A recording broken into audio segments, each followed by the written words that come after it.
நான் ஒழுங்காக பேசணுமா உண்மையை பேசணுமா? தேங்க்யூ.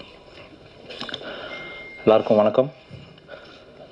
இந்த யமன் கட்டளை இந்த படம் ஆரம்பித்ததே வந்து எப்படின்னா, டைரக்டர் என்னோட காலேஜ் சீனியர், ஒரே பஸ் ரூட்டு.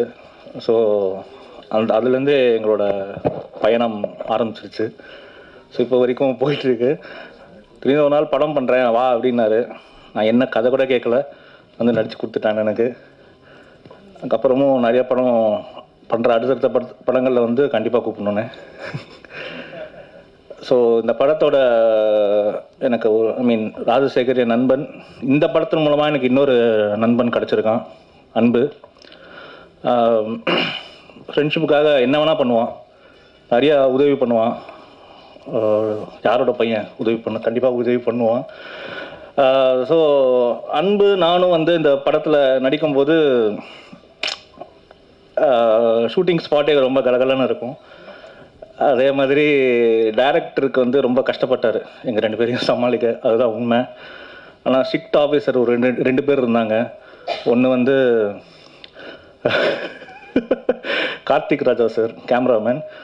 இன்னொருத்தர் வந்து நம்ம படத்தோட டயலாக் ரைட்டர். அவர் இப்போ நம்ம கூட இல்லை, சாரோட அப்பா. அவரை ரொம்ப மிஸ் பண்ணுறோம் இந்த ஈவெண்ட்டில். ப்ளஸ் இன்னும் நிறைய ஆர்டிஸ்ட்டை மிஸ் பண்ணுறோம். டிபி கஜேந்திரன் சாராக இருக்கட்டும், டெல்லி கணேஷ் சாராக இருக்கட்டும், நிறைய பேரை மிஸ் பண்ணுறோம். அவங்க கூட ஒர்க் பண்ணதெல்லாம் வந்து மிகப்பெரிய ஒரு அனுபவம். அண்டு ஹீரோயின் ரொம்ப சைலண்ட்டாக இருக்காங்க. ஆக்சுவலாக அவங்க சைலண்ட் கிடையாது. ஸோ என் கூட நடித்த எல்லாருக்குமே ரொம்ப தேங்க்ஸ். அப்புறம் இந்த படத்தை வந்து சக்ஸஸ்ஃபுல்லாக தேட்டருக்கு கொண்டு வந்து சேர்த்த இயக்குனருக்கு ரொம்ப நன்றி. அண்ட் இதுக்கப்புறம் உங்கள் கையில் தான் எல்லாருக்கும் படத்துக்கு சப்போர்ட் பண்ணுங்க. நன்றி, வணக்கம். செல்லம்மாள் மூவி மேக்கர்ஸ் பெருமையுடன் வழங்கும் யமன் கட்டளை குடும்பத்துடன் பார்த்து கொண்டாடக்கூடிய 100% காமெடி திரைப்படம். பல நட்சத்திர பட்டாளங்களுடன் விரைவில் உங்கள் அபிமான திரையரங்குகளில்.